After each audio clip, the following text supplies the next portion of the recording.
hello, Christina is here. आप कैसे हो? मेरा भारत महान. So I came from Russia, but I was flying from Vienna, from Austria, from Europe. I'm working and living in Europe. ലോകത്തിലെ തന്നെ ഏറ്റവും വലിയ തീർത്ഥാടക സംഘമായ മഹാകുംഭമേളയ്ക്ക് ഉത്തർപ്രദേശിലെ പ്രയാഗ്രാജിൽ തുടക്കമായിരിക്കുകയാണ്. ഗംഗ, യമുന, സരസ്വതി എന്നീ പുണ്യനദികൾ സംഗമിക്കുന്ന സംഗമ സ്ഥലത്ത് 50 ലക്ഷത്തിലധികം ആളുകൾ തന്നെ ആദ്യത്തെ പുണ്യസ്നാനം നടത്തിയത്. ലോകത്തിലെ മനുഷ്യരാശിയുടെ ഏറ്റവും വലിയ സമ്മേളനമാണ് കുംഭമേള എന്ന് വിശേഷിപ്പിക്കുന്നത്. സഹസ്രാമങ്ങൾ പഴക്കമുള്ള കുംഭമേളയിൽ പങ്കെടുക്കാൻ 40 കോടിയിലധികം ആളുകളെ പ്രയാഗ്രാജിലേക്ക് വരുമെന്നാണ് പ്രതീക്ഷിക്കുന്നത്. ഇത് US-ലും റഷ്യയിലും ജനസംഖ്യയേക്കാൾ കൂടുതലാണ്. 12 വർഷത്തിൽ ഒരിക്കലാണ് മഹാകുംഭമേള നടക്കുക. 4000 ഹെക്ടർ പ്രദേശത്താണ് മഹാകുംഭമേളയ്ക്ക് വേണ്ട സൗകര്യങ്ങൾ ഒരുക്കിയിരിക്കുന്നത്. ഫെബ്രുവരി 26 മഹാശിവരാത്രി ദിനം വരെ ഇത് തുടരും. തീർത്ഥാടന സംഗമത്തിനൊപ്പം ഇന്ത്യയിലെ ഏറ്റവും ജനസംഖ്യമുള്ള സംസ്ഥാനമായ ഉത്തർപ്രദേശിന്റെ സാമ്പത്തിക വളർച്ചയ്ക്കും കുംഭമേള വലിയ രീതിയിൽ ഉത്തേജനം പകരും. 45 ദിവസം നീണ്ടു നിൽക്കുന്ന മെഗാ ഇവന്റിന് 7000 കോടി രൂപയാണ് ചെലവ് വരിക. എന്നാൽ ഇത് 2 ലക്ഷം കോടി രൂപ വരെ വരുമാനമാണ് പ്രതീക്ഷിക്കുന്നത്. കണക്കുകൾ പ്രകാരം 40 കോടി സന്ദർശകരിൽ ഓരോരുത്തരും ശരാശരി 5000 രൂപ ചെലവഴിച്ചാൽ പരിപാടിക്ക് 2 ലക്ഷം കോടി രൂപ സംഭരിക്കും.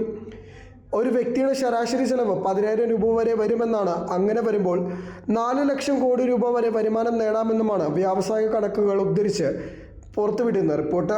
2019 പ്രയാഗ്രാജിലെ അർദ്ധ കുംഭമേള സംസ്ഥാനത്തിന് സമ്പദ് വ്യവസ്ഥയ്ക്ക് 1.2 ലക്ഷം കോടി രൂപയുടെ സംഭാവന നൽകിയെന്ന് ഉത്തർപ്രദേശ് മുഖ്യമന്ത്രി യോഗി ആദിത്യനാഥ് പറഞ്ഞിരുന്നു. അന്ന് 24 കോടി തീർത്ഥാടകരാണ് എത്തിയിരുന്നത്. ഈ വർഷം 40 കോടി ഭക്തജനങ്ങളെ പ്രതീക്ഷിക്കുന്നു. മഹാകുംഭമേളയ്ക്ക് 2 ലക്ഷം കോടി രൂപയുടെ സാമ്പത്തിക വളർച്ച കൈവരിക്കുമെന്നാണ് പ്രതീക്ഷിക്കുന്നത്. പാക്ഡ് ഫുഡ്, ബിസ്ക്കറ്റ്, വെള്ളം, ജ്യൂസുകൾ, ഭക്ഷണം ഉൾപ്പെടെ ഭക്ഷ്യപാനീയ മേഖല മൊത്തത്തിലുള്ള വ്യാപാരത്തിലേക്ക് 20,000 കോടി രൂപയുടെ കൂട്ടിച്ചേർക്കുമെന്നും കോൺഫെഡറേഷൻ ഓഫ് ഓൾ ഇന്ത്യ ട്രേഡേഴ്സിന്റെ കണക്കുകളും വ്യക്തമാക്കുന്നു. എണ്ണ, വിളക്ക്, ഗംഗാജലം, വിഗ്രഹങ്ങൾ, ധൂപവർഗ്ഗങ്ങൾ, മതഗ്രന്ഥങ്ങൾ തുടങ്ങിയ മതപരമായ വസ്തുക്കളും വഴിപാടുകളും സാമ്പത്തികമായി നേട്ടം കൊയ്യുമെന്നാണ് പ്രധാന മേഖല. ഇതിലൂടെ 20,000 കോടി രൂപ സംഭരിക്കാനാകുമെന്നും പ്രാദേശിക വ്യാപാരികളുടെ സംഘടന പറഞ്ഞു. പ്രാദേശിക അർദ്ധ സംസ്ഥാന സേവനങ്ങൾ, ചരക്ക്, ടാക്സി എന്നിവ ഉൾപ്പെടെയുള്ള ഗതാഗതം, ലോജിസ്റ്റിക് എന്നിവയ്ക്ക് 10,000 കോടി രൂപ പ്രതീക്ഷിക്കുന്നു.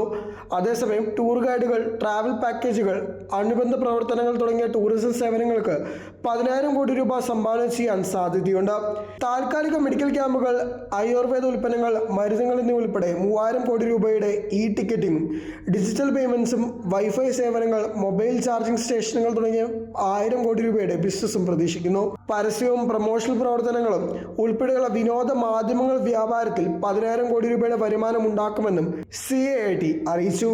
ലോകത്തിലെ പല കോണിൽ നിന്നും മഹാകുംഭമേളയ്ക്ക് ആളുകൾ എത്തുന്നുണ്ട്.